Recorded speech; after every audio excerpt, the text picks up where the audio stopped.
सहना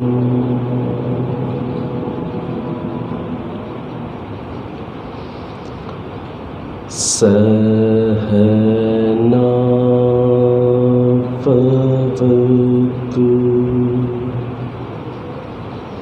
आप दोहराइए।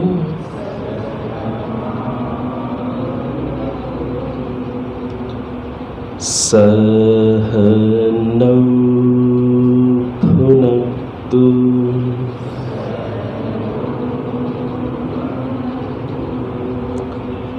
सह वीर्यं करवावहै।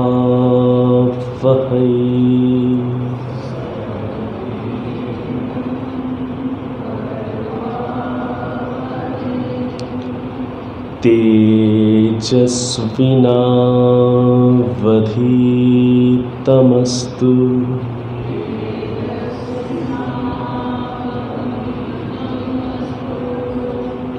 मा विद्विषावहै।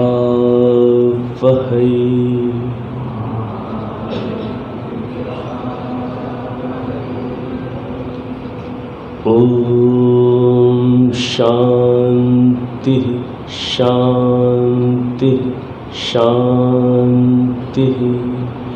ओम शांति शांति शांति।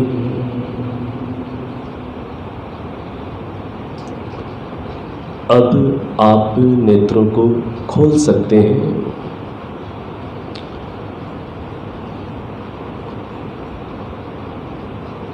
श्रावणी पर्व के उपलक्ष्य में इस श्रावणी महोत्सव के अंतर्गत आज हम सब ने प्रातःकाल यज्ञशाला में वेद स्वाध्याय की महत्ता क्या है, ऋषियों के ग्रंथों को पढ़ना कितना आवश्यक है, इस बात को हमने कुछ प्रातःकाल समझने का प्रयास किया। और मैंने एक उदाहरण देते हुए स्वामी श्रद्धानंद जी महाराज का कि उस समय हम आर्यों का ऋषि के ग्रंथों का स्वाध्याय का स्तर कितना उन्नत हुआ करता था, उसको भी मैंने एक आपके समक्ष ऐतिहासिक उदाहरण के माध्यम से प्रस्तुत किया था। यहाँ पर जो ऋग्वेदादि भाष्य भूमिका के अंदर जो 30वां अध्याय है प्रश्नोत्तर विषय नाम का, इस अध्याय का अध्ययन करने से पूर्व हम लोग थोड़ा सा कुछ और बेसिक्स बातों को थोड़ा सा हम समझ लें।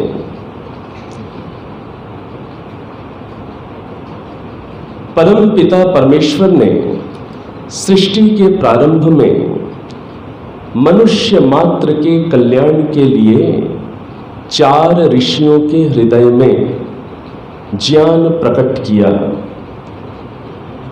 जो 4 ऋषियों के हृदय में परम पिता परमात्मा ने सृष्टि के प्रारंभ में ज्ञान प्रकट किया, वो ज्ञान क्या कहलाता है? ईश्वरीय ज्ञान।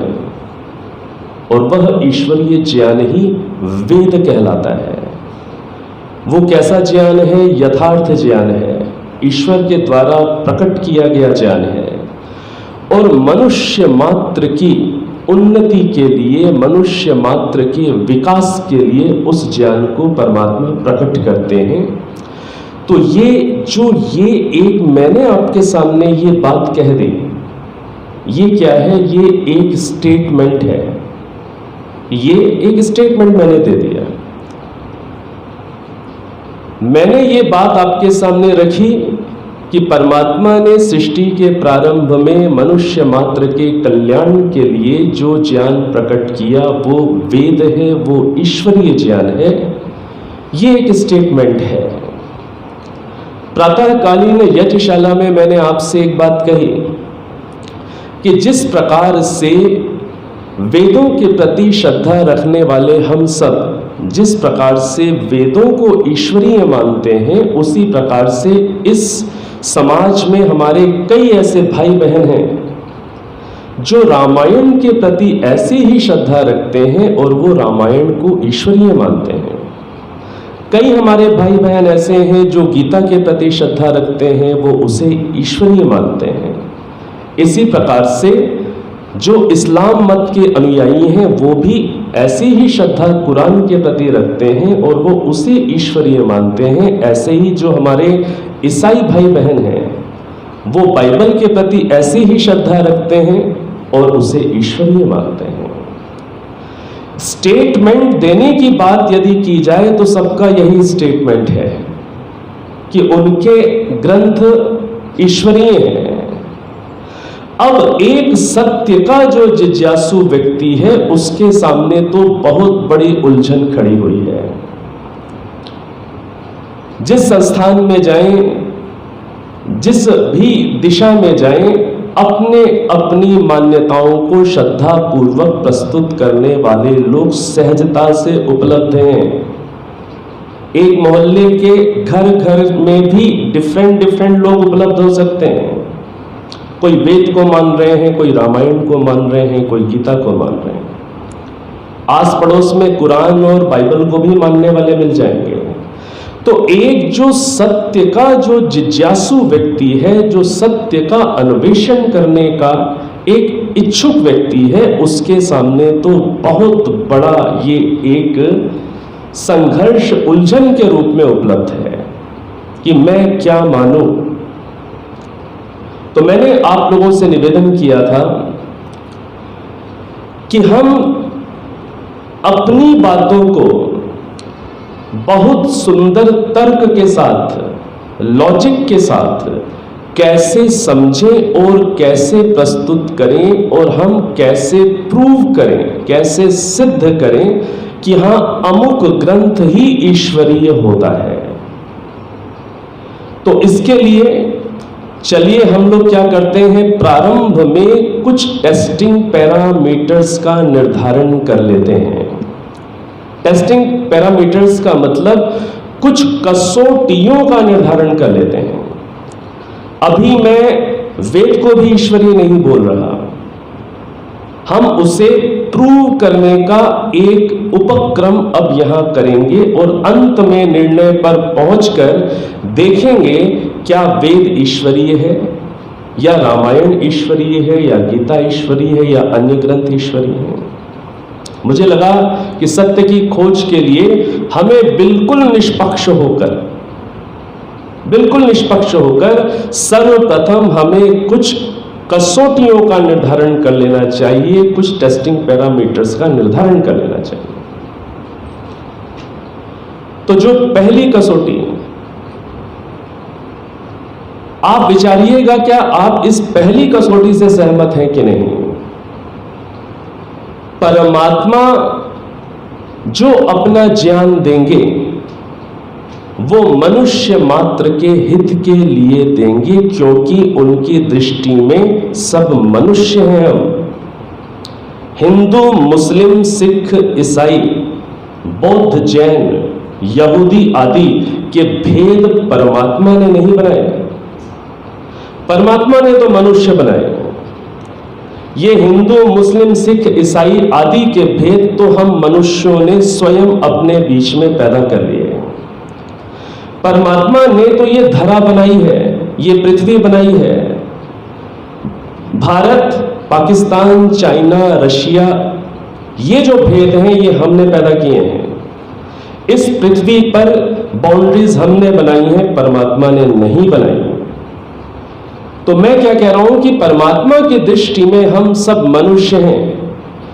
तो क्या आप इस बात से सहमत होते हैं क्या कि परमात्मा ने मनुष्य मात्र के हित के लिए ज्ञान दिया होगा, मनुष्य मात्र के हित के लिए। ये जो कई बार हमारी नहीं फिर भी कई लोगों की समाज में एक मानसिकता सी बन जाती है, बुद्धि बन जाती है कि जो वेद हैं वो तो आर्यों के लिए हैं, वो तो हिंदुओं के लिए हैं। मैं आर्य और हिंदू से भी ऊपर का शब्द कह रहा हूं, मनुष्य।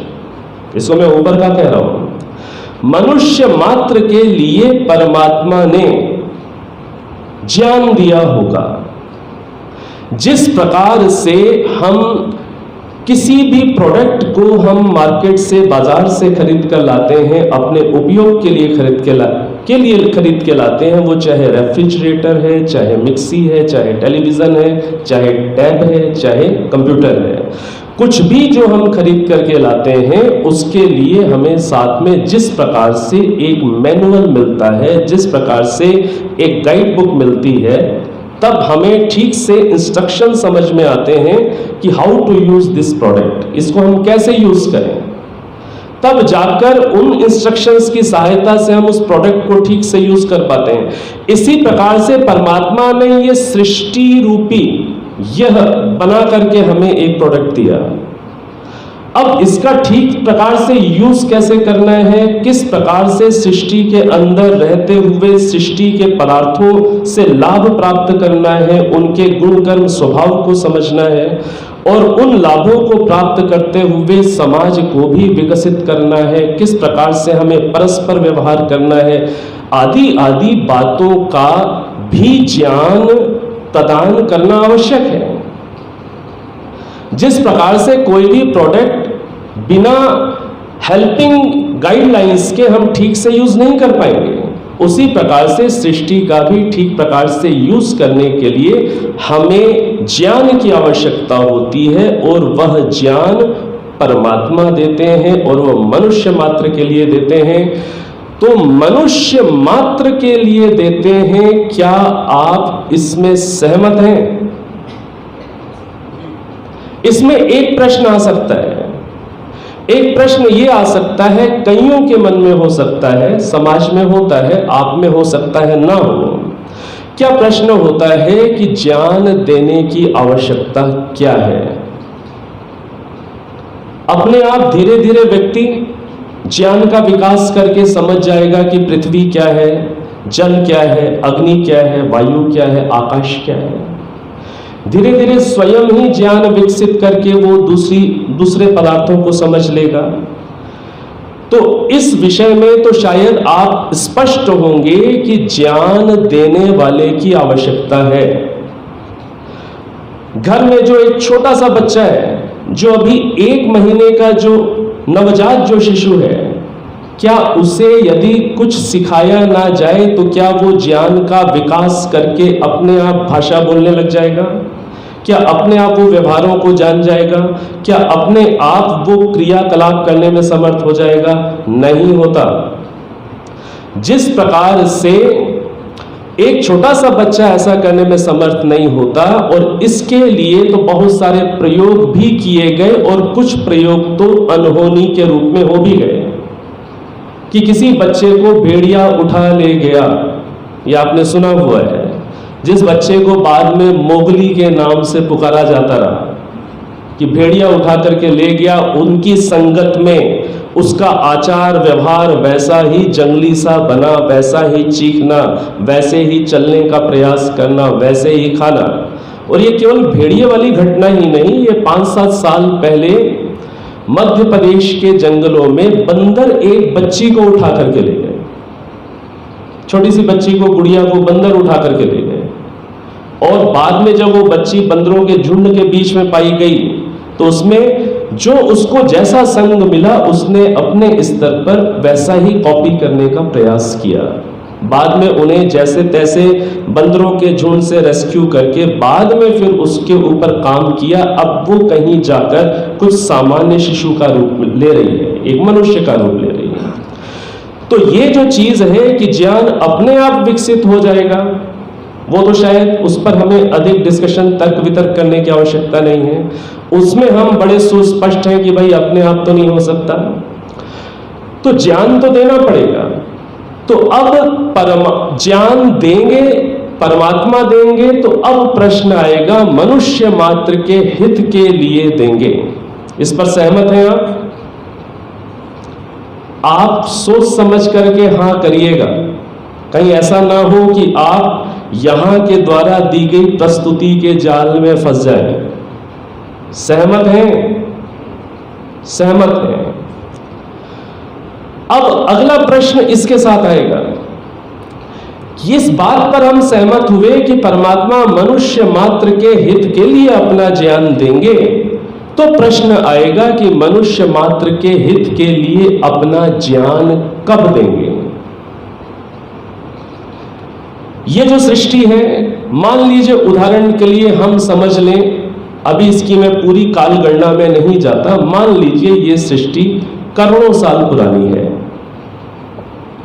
करोड़ों साल पुरानी है। अब जिस समय फर्स्ट ह्यूमन जनरेशन आएगी उस समय परमात्मा अपना ज्ञान देंगे, अथवा फर्स्ट ह्यूमन जनरेशन आने के बाद कई जनरेशंस बीत जाने के बाद कभी बीच में अपना ज्ञान देंगे। हर चीज को तर्क से हमें समझना है। परमात्मा यदि कई ह्यूमन जनरेशंस व्यतीत हो जाने के बाद, बीत जाने के बाद, यदि बीच में किसी ह्यूमन जनरेशन में दें, जैसे कई लोग मानते हैं कि 1400 साल पहले मिला, कोई मानता है 2100 साल पहले मिला, यदि इस रूप में बीच में कभी उनका ज्ञान आएगा, तो प्रश्न आएगा कि उससे पहले की जो ह्यूमन जनरेशंस थी उनके साथ परमात्मा ने ये अन्याय क्यों किया। अन्याय माना जाएगा कि नहीं माना जाएगा? अन्याय माना जाएगा। इतनी सारी ह्यूमन जनरेशंस को परमात्मा ने अपने ज्ञान से वंचित कर दिया कि 1400 साल की, 2100 की, 2500 साल पहले उन्होंने ज्ञान दिया, कि 5000 साल पहले ज्ञान दिया। इतनी सारी ह्यूमन जनरेशंस को वंचित कर दिया अपने ज्ञान से। और परमात्मा तो कैसे हैं? परमात्मा तो न्यायकारी है। परमात्मा कैसे हैं? हम सब की माँ है, हमारे हम सब के पिता हैं। त्वमेव माता च पिता त्वमेव। तो परमात्मा ऐसा पक्षपात नहीं कर सकते, ऐसा अन्याय नहीं कर सकते, तो बीच में कभी देंगे, ये बात तो खंडित हो जाएगी। तो अब आपके सामने पक्ष क्या बच रहा है कि परमात्मा अपना ज्ञान कब देंगे, जिससे कि वो मनुष्य मात्र के हित के लिए उपलब्ध हो, मनुष्य मात्र के हित के लिए उपलब्ध हो सके। उसके लिए परमात्मा अपना ज्ञान सृष्टि के प्रारंभ में फर्स्ट ह्यूमन जनरेशन में देंगे। इस बात से आप एग्री हैं? पहले बड़े बेसिक्स को हम क्लियर कर लें। परमात्मा अपना ज्ञान मनुष्य मात्र के लिए देंगे। अगली चीज, मनुष्य मात्र के लिए देंगे तो कभी बीच में नहीं देंगे। वो कब देंगे? फर्स्ट ह्यूमन जनरेशन में देंगे। यहां तक सहमत हैं? अब इसी के साथ जुड़ी हुई चीज आएगी कि आपको कैसे पता चले कि कौन सा ज्ञान फर्स्ट ह्यूमन जनरेशन में आया। कैसे पता चले? आप कैसे कह सकते हैं कि ये जिसे आप इन मंत्रों के रूप में वेद कह रहे हैं, आप कैसे प्रूव कर सकते हैं कि ये फर्स्ट ह्यूमन जनरेशन में आया? आपको प्रूव करना पड़ेगा। आपके कहने से मैं तो नहीं मानने वाला। ये कैसे आप प्रूव करेंगे कि ये ज्ञान, इस ग्रंथ का ज्ञान फर्स्ट ह्यूमन जनरेशन में आया? ये प्रश्न समझ में आ गया? प्रश्न स्पष्ट हो गया?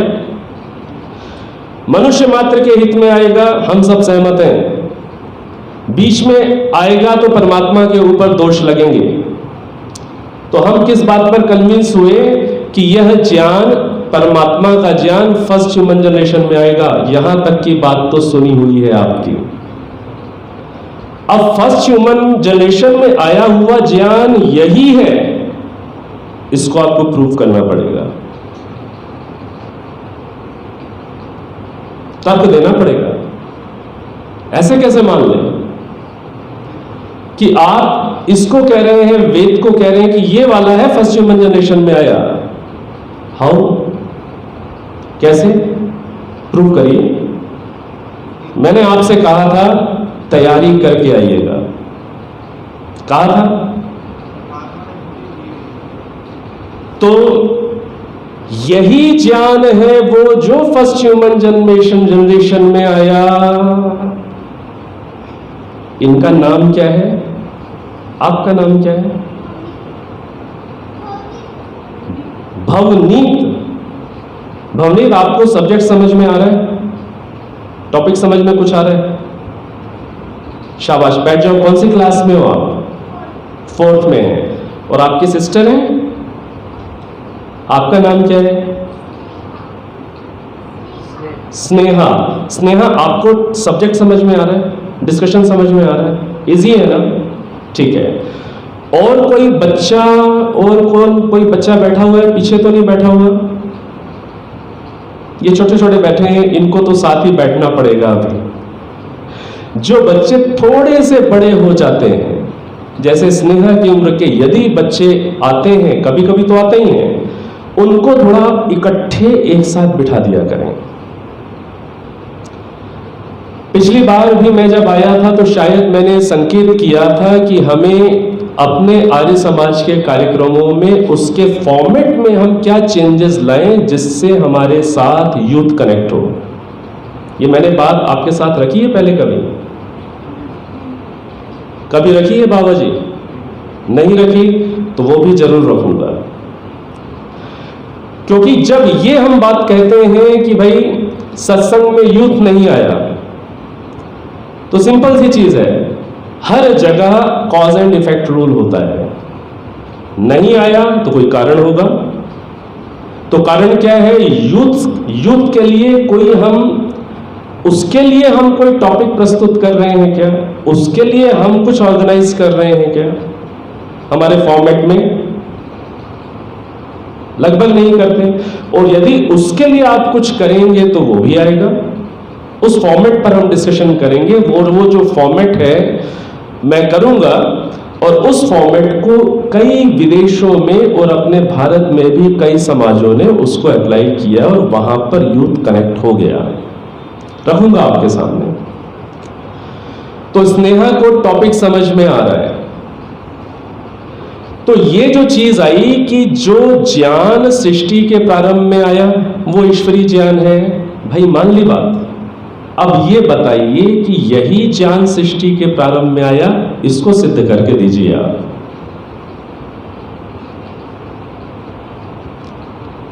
कैसा लग रहा है आपको?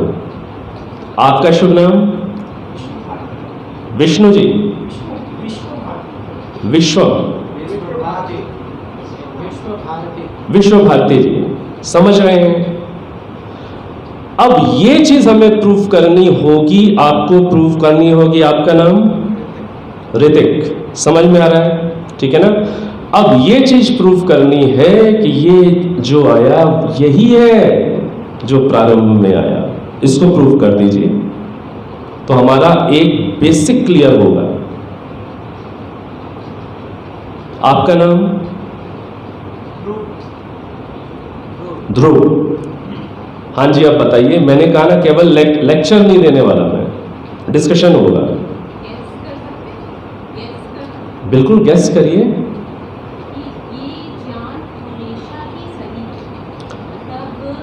यह ज्ञान हमेशा ही सही है।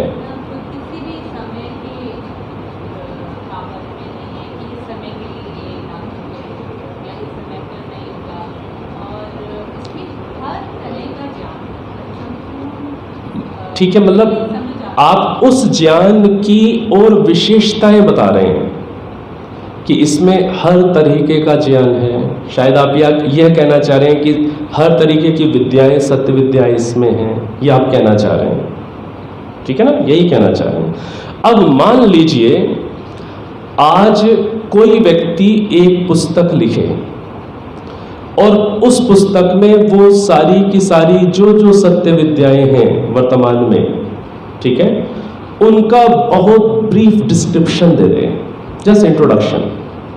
कि फिजिक्स क्या है, कि बायो क्या है, कि मैथमेटिक्स क्या होती है, कि कॉस्मोलॉजी क्या होती है, एयरक्राफ्ट डिज़ाइनिंग कैसे होती है, कि मेडिकल साइंस क्या है, चिकित्सा कैसे होती है, इन सारी चीज़ों को। और उसके साथ साथ वो थोड़ा सा ईश्वर का भी सब्जेक्ट, जैसे ईश्वर है वैसा जो कुछ भी है, थोड़ा थोड़ा वो ऐसे करके एक बुक बना दें। उसको ईश्वरीय मान लेंगे? समझ रहे हैं?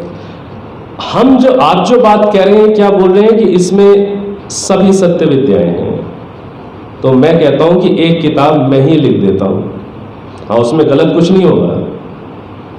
लिखी जा सकती है, इंट्रोडक्शन के लेवल पर लिखी जा सकती है।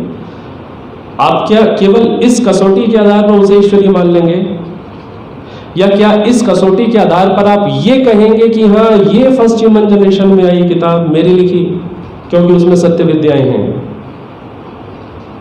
फर्स्ट ह्यूमन जनरेशन में आना और उसमें सत्य विद्याएं होना, इसका रिलेशन अकाट्य तो नहीं दिख रहा।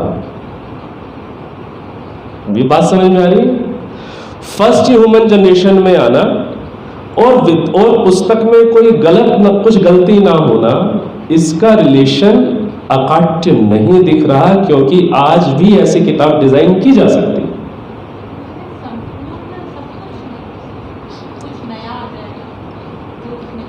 चलिए, एक बिल्कुल जो इलिटरेट व्यक्ति है, एक जो अभी अनपढ़ व्यक्ति है गांव वाला, उसके हिसाब से तो उसमें बहुत कुछ एक पीएचडी वाला व्यक्ति दे देगा कि जो उसकी इमेजिनेशन के बाहर की चीजें, और ठीक दे देगा। इतने मात्र से क्या वो ये मान लेगा कि ये चीज है, वही चीज है जो सृष्टि के प्रारंभ में है? इतने मात्र से तो शायद नहीं माना जा सकता। आपका नाम याद दिलाइए, आप तो पुराने हैं। नरेश जी, बताइए। सबसे पुरानी पुस्तक वेद है, ये सिद्ध हो चुका है। बहुत अच्छी बात कही। इन्होंने क्या बात कही कि सबसे पुरानी पुस्तक वेद है, ये सिद्ध हो चुका है वर्ल्ड में। और वो क्यों कह रहे हैं कि वर्ल्ड में सिद्ध हो चुका है? क्योंकि इंटरनेट पर एक वाक्य मिल रहा है कि Vedas are the oldest scriptures. ये वाक्य मिल रहा है इंटरनेट पर। जो इंफॉर्मेशन मिल रही है, क्या वो सारी ऑथेंटिक है? क्या वो सारी प्रामाणिक है? या कहीं कॉन्फ्रेंस करके कभी किसी ने कह दिया हो किसी कॉन्फ्रेंस के अंदर कि Vedas are the most ancient scriptures, क्या इतने मात्र से उसकी बात मानी जा सकती है? नहीं मानी जा सकती। मेरे जैसा तो नहीं मानने वाला, और आप भी क्यों मान लो? जो सत्य का खोजी है वो तो पूरा गहरा जाएगा, और जाना ही चाहिए। तो ये भी एक स्टेटमेंट होगा जी, क्योंकि जी इंटरनेट पर, विकिपीडिया पर ये मिल रहा है कि कहीं किसी कॉन्फ्रेंस में, जी अमेरिका की किसी कॉन्फ्रेंस में लोगों ने ये कहा कि वेदास आर द ओल्डेस्ट। अरे नहीं भाई, कहा होगा? यहां कोई कॉन्फ्रेंस कर दे, बोले Vedas are not oldest ones, कैसे प्रूव करोगे आप? बात समझ रहे हैं कि नहीं समझ रहे? भाई इतने से तो नहीं बनी बात। रक्षा करनी है आपको अपने वेद की, रक्षा करिए, प्रूव करना पड़ेगा आपको। और ये जो बेसिक्स हैं, ये बेसिक्स हमारे बहुत इतने क्लियर हो कि हम अपने बच्चों को ये घुट्टी बचपन से पिला दें। आपका गायत्री मंत्र सिखाना उतना महत्वपूर्ण नहीं है जितना ये गहराई से समझाना महत्वपूर्ण है। ये समझ लीजिए, श्लोकों को याद कराना, मंत्रों को याद कराना, अष्टाध्यायी के सूत्रों को याद कराना सब सेकेंडरी है। बेसिक्स यदि आपके या मेरे क्लियर नहीं है तो मैं या आप कभी भी किसी के इन्फ्लुएंस में हम दूसरे रास्ते जा सकते हैं, कोई भी हमें घुमा सकता है। आंसर दीजिए, इस सभा से पूछ रहा हूं। ये जो ज्ञान है यही प्रारंभ में आया, प्रूव करिए आप। बहुत कठिन प्रश्न हो गया। अब आप ही कुछ कर दें तो कर दें, प्रधान जी कुछ बोल दें तो बोल दें, ठीक है ना? आ गए हैं श्री कपूर मुनि जी, पिताजी आ गए हैं, ये कुछ बता दें तो बता दें। तो चलिए बाबा जी बताइए। जैसे आचार्य जी आपने एक उदाहरण दिया बुकलेट का, कोई भी चीज बनती है उस हाथ में उसकी बुकलेट होती है। तो परमात्मा को हमारे यहाँ कभी भी कहा गया, दो रचनाएं हैं। हाँ ठीक है, मैं समझता। काव्य रूप में वेद है और निर्माण रूप में, कार्य रूप में ये हमारी ब्रह्मांड। मैं एक ऐसी पुस्तक, जैसा जैसा ब्रह्मांड के अंदर है वैसा वैसा, जैसे पुस्तक को देख करके मान लीजिए मैं एक किताब लिख देता हूँ, मैं आपकी बात समझ गया। नहीं, इसके बाद मैं दूसरा उदाहरण और दूंगा। अच्छा, तो मैं आपकी बात को समझा देता हूं। एक उदाहरण और दूंगा, उसके बाद स्पष्ट कर देंगे। बताइए। दूसरा उदाहरण ये है कि जिस प्रकार से मान लीजिए सूर्य के होते हुए एक व्यक्ति अंधा है या आंखों के होते हुए एक व्यक्ति, उसके लिए सूर्य का होना बेकार है।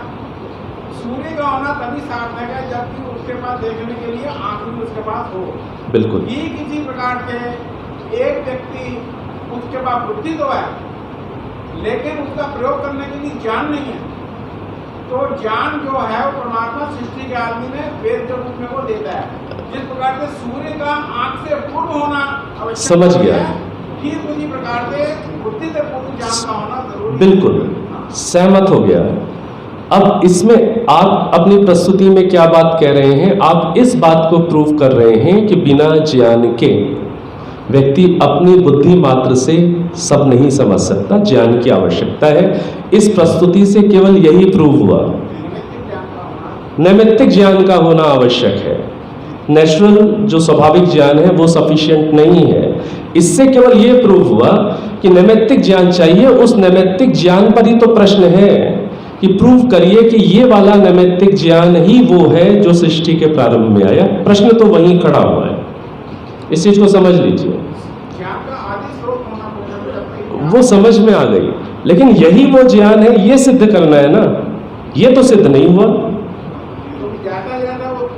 और आपने क्या बात कही कि जैसा सृष्टि को बनाने वाला भी परमात्मा है, सृष्टि को बनाने वाले भी परमात्मा हैं, और हम ये कह रहे हैं कि परमात्मा ने इस सृष्टि को समझने के लिए हमें हेल्पिंग मैनुअल के रूप में ज्ञान दिया। तो गिवर, नॉलेज ऑफ गिवर भी वही है, सृष्टि का क्रिएटर भी वही है। तो आपकी जो पहली प्रस्तुति है उस प्रस्तुति में आप ये कहना चाह रहे हैं कि जैसा संसार बना हुआ है उसका ठीक ठीक वर्णन उसमें इसमें मिलने से आप ये कहना चाह रहे हैं जैसा संसार है, चूंकि रचने वाला भी वही, उसका नॉलेज देने वाला भी वही, तो उसका नॉलेज और रचना आपस में टैली करने चाहिए। तो आप ये कह रहे हैं कि परमात्मा ने संसार को रचा और संसार जैसा है उसका वैसा ही ज्ञान इसमें मिल रहा है, इसलिए ये ईश्वरी है। इससे ये क्या कैसे प्रूव हुआ कि ये फर्स्ट जनरेशन में आया? ये चीज प्रूव नहीं हुई। जैसे मान लीजिए आज एक व्यक्ति, आप जैसा व्यक्ति, एक छोटी सी पुस्तक क्रिएशन के ऊपर लिख सकते हैं संसार कैसे बना। आपके पास बेसिक इंफॉर्मेशन है, पंचमहाभूत की है, थोड़ी बहुत और बातें जोड़कर आप कुछ आधुनिक जो साइंस है उससे भी कुछ चीजें लेकर और कुछ अपना जो एंशिएंट हमारा है उससे लेकर के आपने एक बुकलेट बना दी। तो इस कसौटी के आधार पर उस बुकलेट में जो है जैसे सृष्टि है वैसा ही वर्णन है। इतने मात्र से क्या आप मानेंगे कि ये स्टार्टिंग में आया? नहीं मानेंगे। अब कुछ आ रहे हैं आप, पहली दो बातें तो समझ में आ गई, वो सीधा प्रूव नहीं कर रही। हाँ जी, और पीछे जो बोलने चाह रहे हैं श्री नरेश जी, पीछे हाथ खड़ा कर रहे हैं, नीरज जी। हाँ जी, माता जी को बोलने दीजिए, बताइए।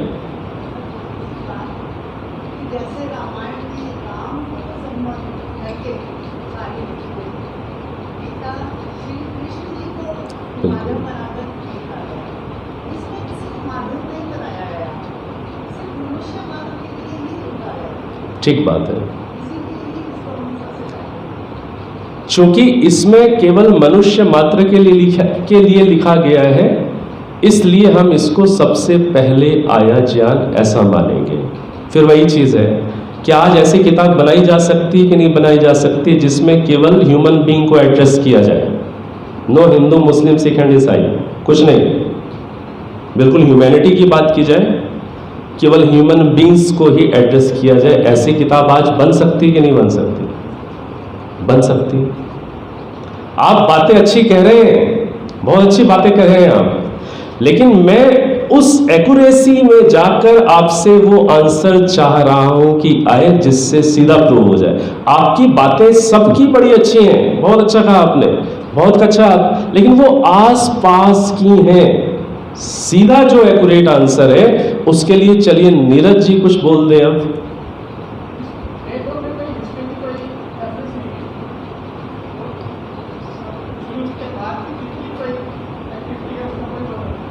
ठीक बात है।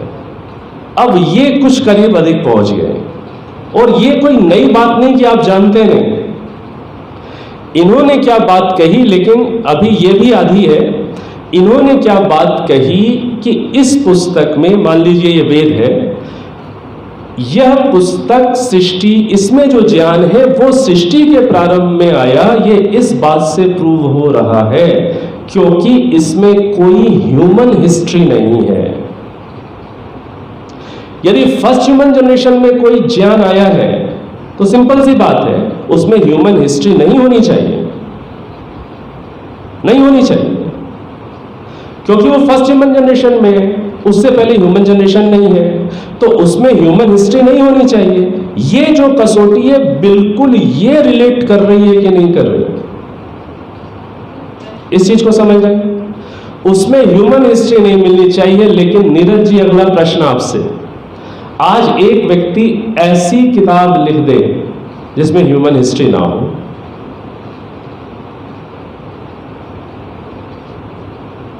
तो ठीक बात है। अब इस चीज को और समझ लीजिए, एक कसौटी हमारे सामने क्या आ गई चेक करने के लिए कि कौन सी किताब का नॉलेज फर्स्ट ह्यूमन जनरेशन का हो सकता है।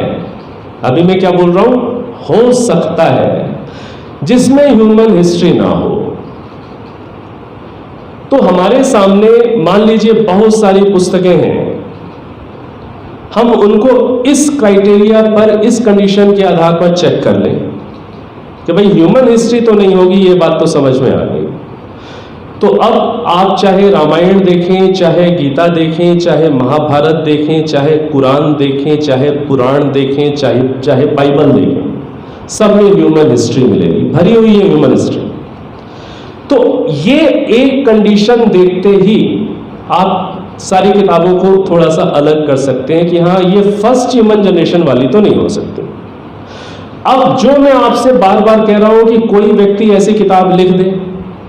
अब मान लीजिए किन्हीं व्यक्तियों ने कुछ ऐसी अच्छी अच्छी किताबें लिख दी हैं जिसमें ह्यूमन हिस्ट्री नहीं है, लेकिन अच्छी बातें हैं। अब उनका निर्णय करना बाकी बचा, इनका तो निर्णय हो गया। ये चीज समझ में आ रही है कि नहीं आ रही? ये बात समझ में आ रही है?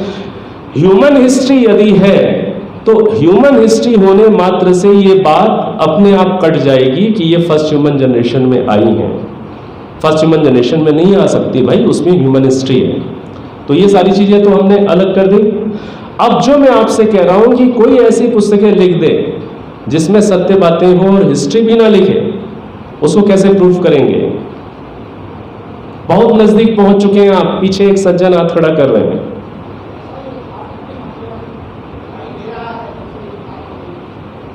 आपकी आवाज कोई मुझे आगे तक पहुंचा दीजिएगा।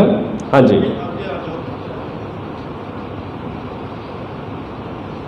हाँ, यहां से बोल दीजिए।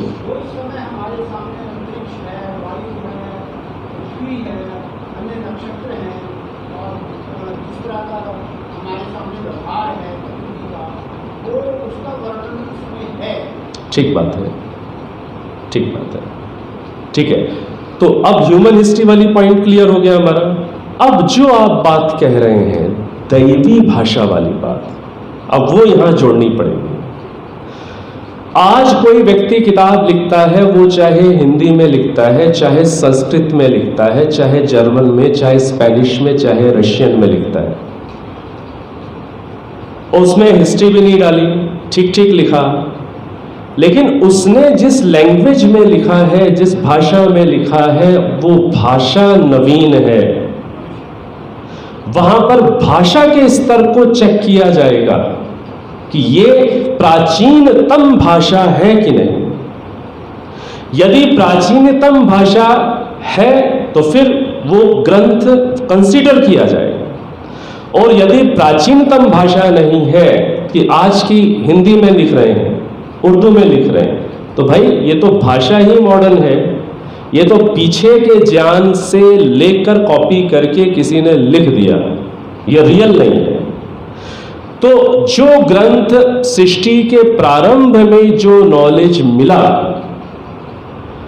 वो सृष्टि के प्रारंभ में जो नॉलेज मिला है, वहां पर दो कंडीशन सेटिस्फाई होनी चाहिए, मस्ट है। उसके बगैर ये प्रूव नहीं होगा कि ये सृष्टि के प्रारंभ में आया। पहली कंडीशन, उसमें ह्यूमन हिस्ट्री नहीं होनी चाहिए। दूसरी कंडीशन, वो नॉलेज जिस लैंग्वेज में आया है, वो जो लैंग्वेज है वो सारी लैंग्वेजेस से प्राचीन सिद्ध होनी चाहिए, प्राचीनतम सिद्ध होनी चाहिए, और उसके साथ साथ दूसरी लैंग्वेजेस की भी ओरिजिनेटर सिद्ध होनी चाहिए। ये दो कंडीशंस यदि सेटिस्फाई हो रही हैं, तो आप कह सकते हैं कि हाँ, ये जो नॉलेज है ये प्रारंभ में आया हुआ नॉलेज है। ये शायद बात आप समझ रहे हैं, सभी समझ पा रहे हैं कि नहीं समझ पा रहे हैं? प्रयास तो यही है कि सरल भाषा में बात हो, और मेरे विचार से समझ रहे हैं। तो कोई जो नॉलेज हमने कहां से प्रारंभ किया, हमने प्रारंभ यहां से किया कि जो ईश्वरीय ज्ञान होगा वो मनुष्य मात्र के कल्याण के लिए होगा।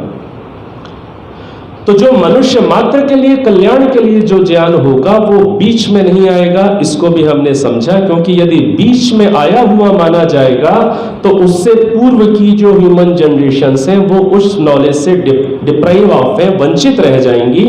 ये अन्याय माना जाएगा, और ऐसा ईश्वर नहीं करेंगे, क्योंकि वो न्यायकारी हैं। उनकी हम सभी संतानवत उनके प्रिय हैं, उसमें भेदभाव नहीं। तो नॉलेज कब आएगा? वो नॉलेज आएगा सृष्टि के प्रारंभ में, फर्स्ट ह्यूमन जनरेशन में। अब वो फर्स्ट ह्यूमन जनरेशन में आया है, इसको कैसे प्रूव करूं? तो वहां दो कंडीशंस मस्ट हैं जो वहां पर एप्लीकेबल होनी चाहिए, सेटिस्फाई होनी चाहिए।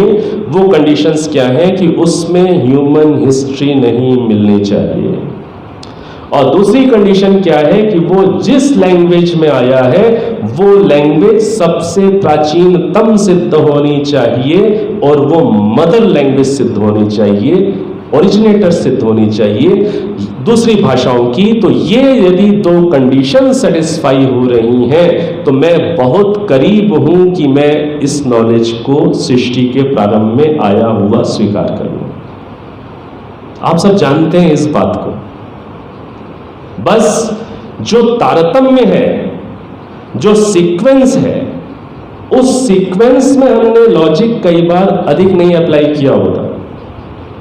ये सारी बातें, ये सारी शर्तें आप जानते हैं, आपके लिए नई नहीं है, लेकिन आपने उनमें पूर्वापर हो सकता है अप्लाई ना किया हो, और उसको आप अभी आसानी से समझ रहे हैं। कितनी बातें स्पष्ट हो गई? तो उसमें ह्यूमन हिस्ट्री नहीं होगी, वो जिस भाषा में होगा वो प्राचीनतम होगी। आपकी जानकारी के लिए, आप में से कई लोग जानते हैं कि जो संस्कृत है वो दो स्तर की है। संस्कृत दो प्रकार की है। एक होती है लौकिक संस्कृत। लौकिक संस्कृत, लौकिक संस्कृत का मतलब जो संस्कृत बोलचाल में आती है। आप कैसे हैं, कैसे पूछेंगे संस्कृत में? आप कैसे हैं संस्कृत में बताइए, सिंपल सा वाक्य है, आप कैसे हैं। हमें ये, जैसे हम अपनी आर्य भाषा के साथ, आर्य भाषा अर्थात हिंदी भाषा, जैसे हम अपनी आर्य भाषा के साथ साथ दूसरी लैंग्वेजेस को भी सीखना चाहते हैं और सीखते हैं, क्योंकि उनकी भी आवश्यकता है। आज के ज़माने में भाई इंग्लिश भी चाहिए। जो लेक्चर है वो इंग्लिश में भी यही बातें पूरी डिलीवर करने का सामर्थ्य होना चाहिए कि नहीं होना चाहिए? आप कैसे, आप यूरोपियंस को, अमेरिकन्स को आप कैसे सिखाएंगे? कैसे उन्हें बेस से जोड़ेंगे? हिंदी में नहीं जुड़ सकते, आर्य भाषा में नहीं जुड़ेंगे। ये पूरा का पूरा जो अभी तक मैंने आपसे बात की एज इट इज इंग्लिश में भी बोलने का सामर्थ्य होना चाहिए कि नहीं होना चाहिए? होना चाहिए। तो जिस प्रकार से हम इंग्लिश को सीखते हैं, जिस प्रकार से हम जर्मन, फ्रेंच, स्पेनिश, रशियन सीखते हैं, भाषाएं अधिक से अधिक आनी चाहिए। तभी हम सत्य विद्या का प्रचार प्रसार मनुष्य मात्र के हित के लिए विश्व के स्तर पर कर सकते हैं। इसी प्रकार से क्या हमें संस्कृत बेसिक रूप में आनी चाहिए कि नहीं आनी चाहिए? वो भी आनी चाहिए। आपको जितनी भाषाएं आएंगी वो आपकी पर्सनैलिटी को इंप्रूव करती हैं। अच्छा भाई, इनको ये भी आती है, वो भी आती है, मराठी भी आती है, गुजराती भी आती है, तो संस्कृत भी आनी चाहिए कि नहीं आनी चाहिए? पंजाबी भी आती है तो संस्कृत भी आनी चाहिए। तो संस्कृत की सिंपल सी स्पोकन संस्कृत, इस चीज को समझ लीजिए। स्पोकन इंग्लिश के कोर्सेज चलते हैं कि नहीं चलते हैं? और स्पोकन इंग्लिश जिस व्यक्ति को ABCD भी नहीं आती, उस व्यक्ति के लिए मैं कह रहा हूं कि स्पोकन इंग्लिश 3 महीने में, 4 महीने में सिखाई जाती है, सिखाई जा सकती है। सामान्य व्यवहार की बातें, कैसे हैं, क्या हालचाल है, कहाँ जा रहे हैं, क्या खाया, कब उठे, ये सारी चीजें आ सकती हैं नहीं आ सकती? बिल्कुल। जिसने बचपन में भी नहीं पढ़ी ABCD, 3 महीने आज कोर्सेज चलते हैं, आप आराम से सीख सकते हैं, हम आराम से सीख सकते हैं। इसी प्रकार से स्पोकन संस्कृत भी सीख सकते हैं। तो स्पोकन संस्कृत भी कभी उसको भी सिखाने वाले बड़े अच्छे अच्छे ट्रेनर्स आते हैं। वो आपके समाज के हो सकते हैं या दूसरे समाजों के हो सकते हैं। वहां पर आपको इस पर जाने की आवश्यकता नहीं है, आपको तो वहां पर लैंग्वेज पर फोकस करने की जरूरत है, कैसे हम लैंग्वेज सीखें। तो सिंपल आप कैसे हैं इसका अनुवाद करिए संस्कृत में। आप कैसे हैं? त्वम किम भवतु भवती, त्वम किम भवती। कोशिश की है। देखिए कितने संस्कृत के शब्दों को जानती हैं। त्वम जानती है ना, किम जानती है ना, भवती जानती है ना, ये बहुत बड़ी चीज है। तो आप कैसे हैं?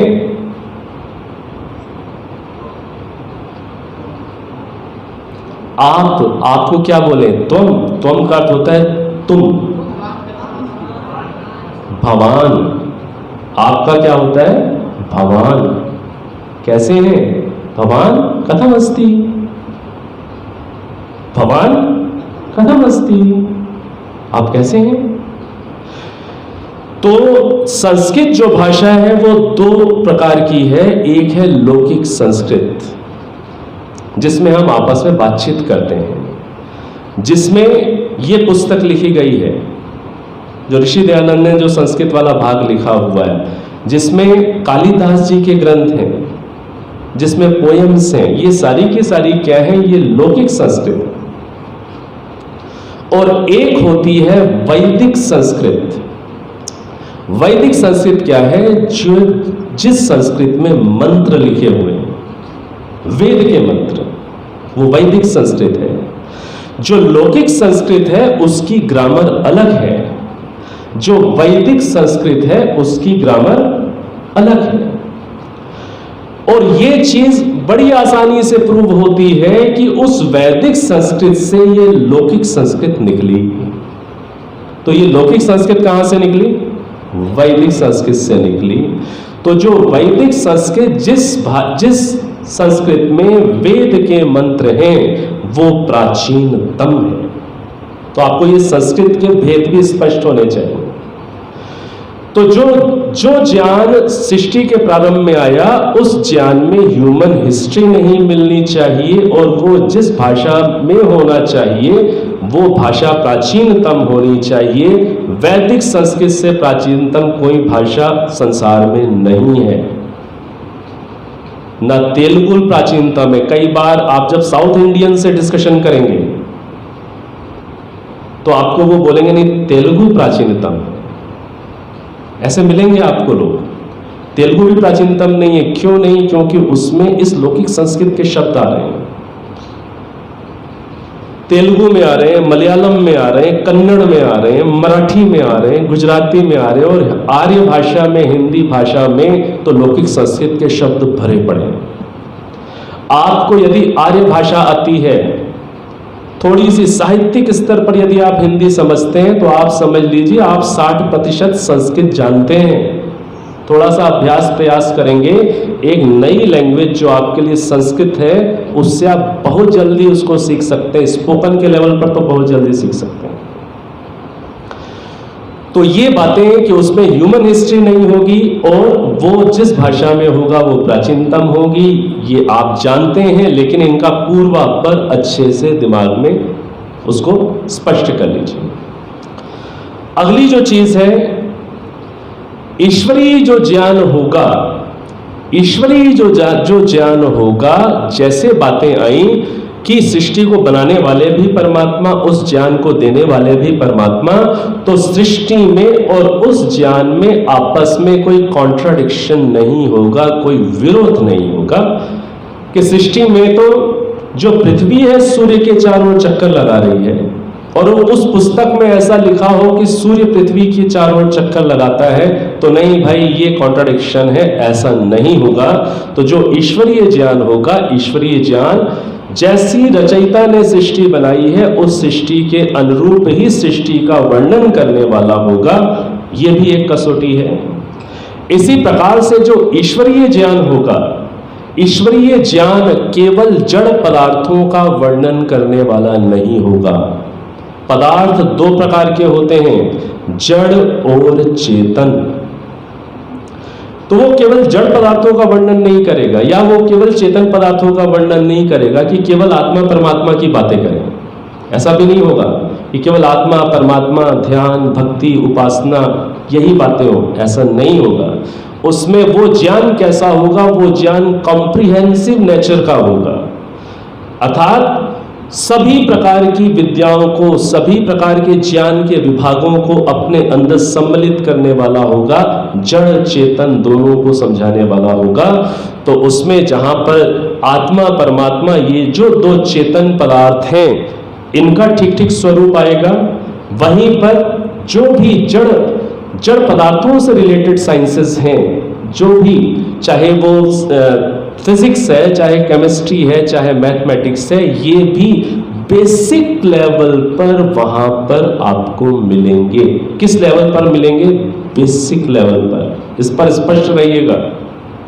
कई बार लोग इस पर भी बहुत अड़ से जाते हैं और वहां मार भी खाते हैं। पूछते हैं कई बार लोग कि जी कंप्यूटर आज है, क्या इससे रिलेटेड कोई मंत्र है वहां पर कि जिससे आप बताओ कि हाँ वो उस वेद के अंदर कंप्यूटर बनाने का भी ज्ञान है?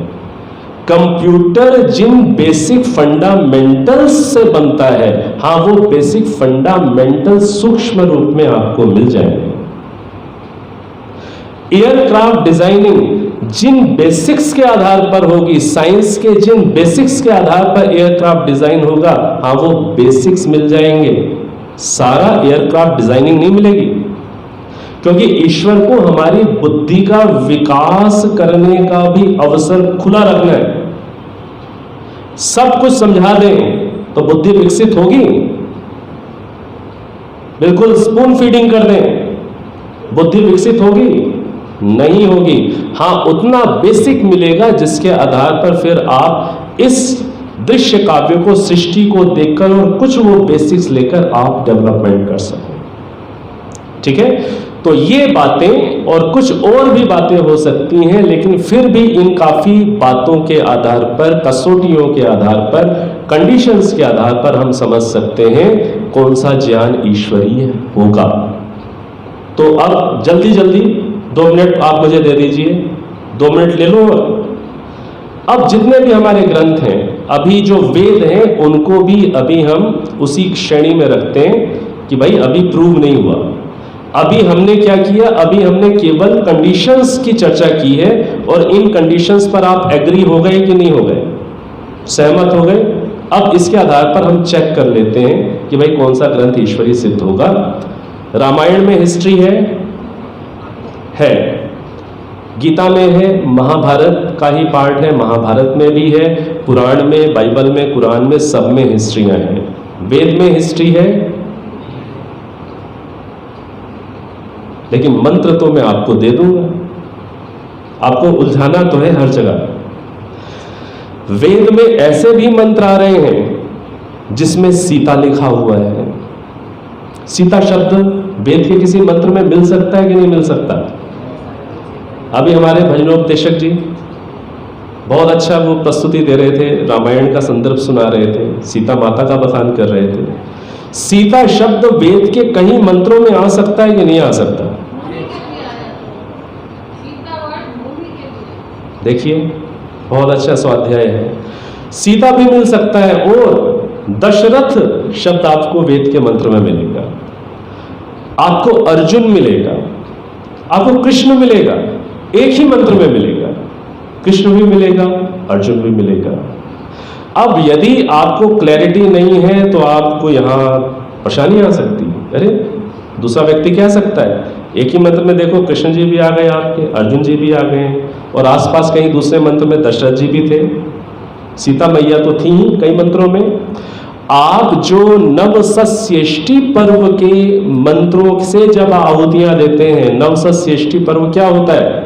2 प्रकार के नवसस्येष्टि पर्व होते हैं, दीपावली का शारदीय नवसस्येष्टि और वासंतीय नवसस्येष्टि पर्व। इनकी जब आहुतियां देखें, मंत्रों को ध्यान से दीजिएगा। सीता शब्द आता है, वो भूमि को जोतने वाला जो हल है उसके लिए आता है।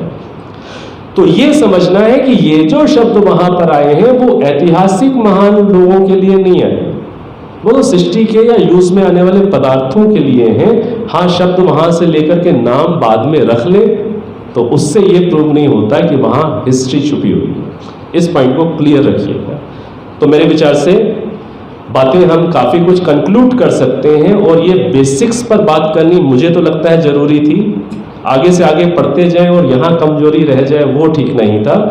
तो हमने इस बात को प्रूव कर लिया है कि इन सारी कंडीशंस के आधार पर हम यही पाते हैं कि वेद ही ईश्वरीय ज्ञान है, क्योंकि उसमें मनुष्य मात्र की बातें हैं। वहाँ केवल हिंदू मुस्लिम वाली बातें नहीं चल रही, वो केवल मनुष्य मात्र की, इंसानियत की, ह्यूमैनिटी की बातें कर रहे हैं।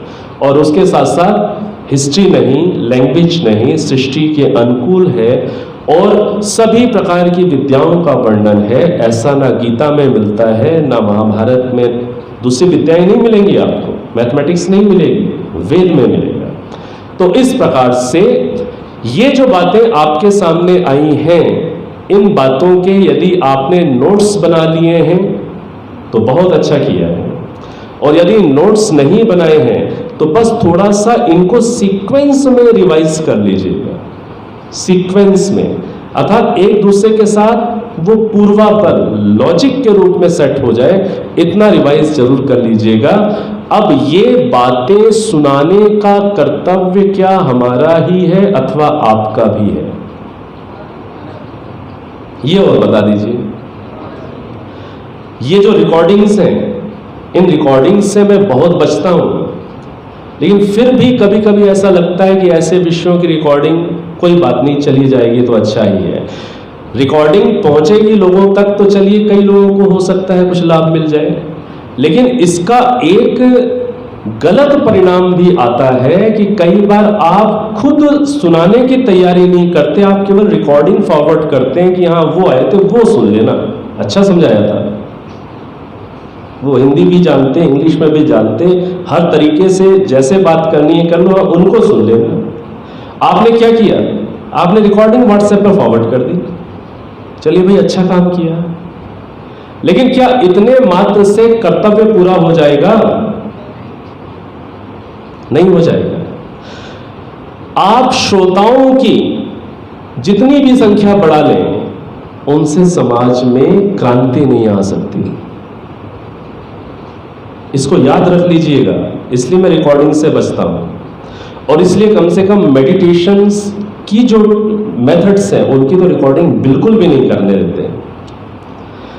जो प्रैक्टिकल्स हैं, जो मैं आपको संकेत कर दूं, कुछ लोग आप लोग जानते भी हैं कि जैसे अब एक मेडिटेशन ट्रेनिंग सेंटर हम लोग डेवलप कर रहे हैं हरियाणा में, जींद के पास, और मुझे लगा कि इसकी बहुत ज़रूरत है। मेडिटेशन एक बहुत बड़ी फील्ड है, वो एक साइंस है। हर चीज़ को साइंटिफिक ढंग से यदि हम समझें तो हम कम समय में एक अच्छा आउटपुट पा सकते हैं। यदि वहाँ बेसिस क्लियर नहीं है तो कितना ही समय लगाते रहिए वो आउटपुट नहीं आ सकते। तो मैं ये आपसे बात कह रहा हूँ कि जिस प्रकार से ये कुछ सब्जेक्ट्स हैं, ठीक है, इनकी रिकॉर्डिंग तो ठीक है, लेकिन मेडिटेशन के प्रैक्टिकल्स ऐसे ही नहीं दिए जा सकते। उनके लिए तो आपको प्रैक्टिस करेंगे, आप उसको प्रैक्टिस करेंगे तभी कोई व्यक्ति आपको अगला स्टेप समझाएगा। केवल थ्योरी में तो बात नहीं चल सकती है। तो इस चीज को समझना है कि आप ऐसा केवल मत करिएगा कि आप केवल रिकॉर्डिंग्स फॉरवर्ड करें। अच्छा काम है, कर सकते हैं ऐसे लेक्चर्स को, लेकिन उसके साथ साथ आपको यही लेक्चर समझाने वाला खुद बनना है। आप अपने बच्चों को यदि ऐसे लॉजिकल डिस्कशन के साथ बचपन में बिठा देंगे तो वो कभी भी फिर हट नहीं सकता वैदिक मार्ग से। तर्क के साथ आप बच्चों को ये घर में समझा सकते हैं कि नहीं समझा सकते? तर्क के साथ आप बड़ी पोलाइटली, क्या मैंने आप में से किसी का दिल तोड़ दिया आज? शायद दिल तो नहीं तोड़े। बड़ी पोलाइटली क्या अपने पड़ोसी के साथ कभी डिस्कशन कर सकते हैं, हम्बली, पोलाइटली? और यदि वो नहीं कन्विंस है तो उसको उस समय बिल्कुल छोड़ दीजिए, उस पर प्रेशर मत बनाइए, उसके पीछे मत पड़िए, छोड़ दीजिए। हर व्यक्ति को चिंतन करने के लिए समय अपेक्षित होता है, धीरे धीरे बातें समझ में आती हैं। तो ये काम आप कर सकते हैं कि नहीं कर सकते? तो आज मुझे आज के लेक्चर की दक्षिणा दे दीजिए आप। वो दक्षिणा क्या चाहिए कि ये टॉपिक आप ऐसा प्रिपेयर करेंगे कि आप बिल्कुल कॉज एंड इफेक्ट के आधार पर, लॉजिक्स के आधार पर ये सामने वाले को समझा सकेंगे कि हाँ, वेद ही ईश्वरीय ज्ञान है। कठिन है क्या? कर सकते हैं। जल्दी से रिपीट कर रहा हूं। मनुष्य मात्र के लिए देंगे, मनुष्य मात्र के लिए देंगे तो भाई बीच में नहीं देंगे, स्टार्टिंग में देंगे। बीच में देंगे तो उसमें ये दोष आएंगे। स्टार्टिंग में देंगे, कैसे प्रूव करेंगे? स्टार्टिंग वाला ये है, ह्यूमन हिस्ट्री नहीं होनी चाहिए, लैंग्वेज जो है वो प्राचीनतम होनी चाहिए। क्लियर? यहां तक हो गया। और सपोर्टिव कंडीशंस, क्योंकि रचयिता वही है, नॉलेज ऑफ गिवर भी वही है, तो दोनों चीजों में विरोध नहीं होगा। सृष्टि कैसी, लिखा कुछ, ऐसा नहीं होगा। बात स्पष्ट हो गई? अगली चीज, केवल ईश्वर की बातें नहीं होंगी, केवल आत्मा परमात्मा की बातें नहीं होंगी, जड़ चेतन दोनों प्रकार के तत्वों की बातें होंगी। और जो विद्याएं हैं वो दो प्रकार की होती हैं, फिजिकल साइंसेस और मेटाफिजिकल साइंसेस। फिजिकल साइंसेस भौतिक विज्ञान, मेटाफिजिकल साइंसेस आध्यात्मिक विज्ञान, दोनों का वर्णन होगा। केवल मेटाफिजिकल साइंस नहीं होगी, केवल आत्मा परमात्मा ध्यान भक्ति, केवल इतना नहीं होगा। इतने मात्र से जीवन नहीं चलता। मनुष्य को जीने के लिए चाहिए, पता होना चाहिए ना, घर कैसे बनता है, एयर कैसे जनरेट की जाए, इलेक्ट्रिसिटी कैसे प्रोड्यूस की जाए, और भी तो बहुत कुछ चाहिए जीने के लिए। तो कॉम्प्रिहेंसिव नेचर में वो नॉलेज होगा, तो उसमें जड़ चेतन और दूसरी साइंसेस भी होंगी, ये मस्ट है, तब वो चीज ईश्वरी सिद्ध होगी। देख लीजिए। और किसी भी प्रकार के सुपरस्टिशंस, अंधविश्वास, भ्रांत धारणाएं, उनका वर्णन रत्ती मात्र नहीं मिलेगा।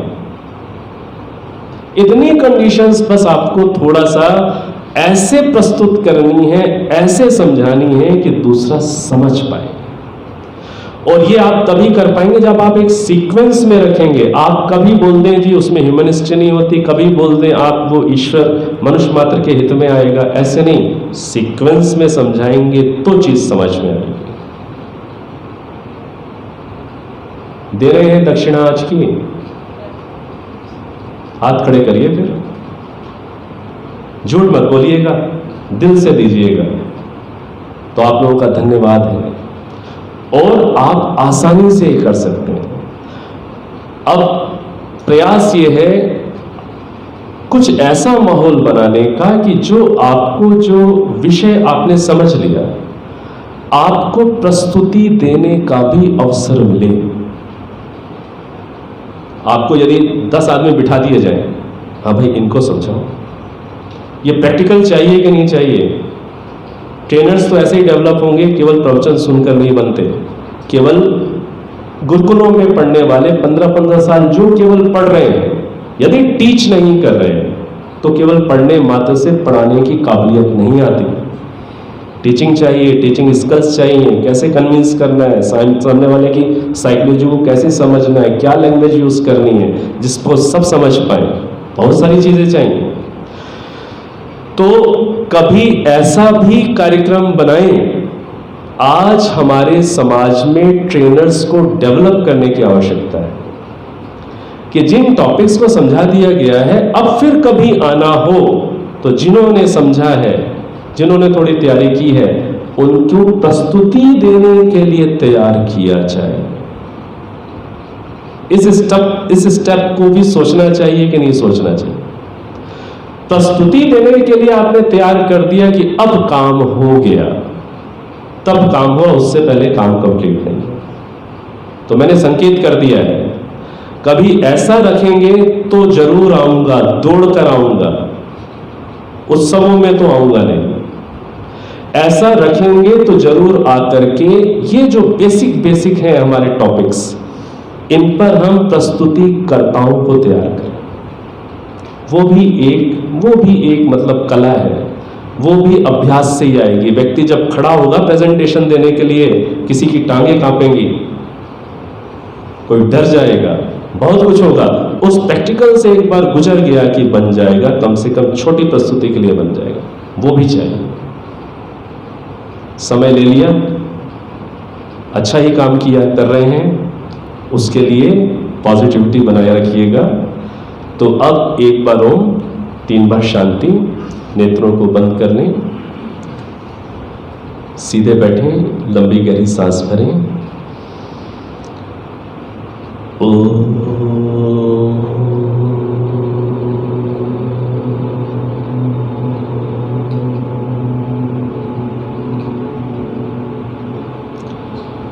शांति शांति शांति।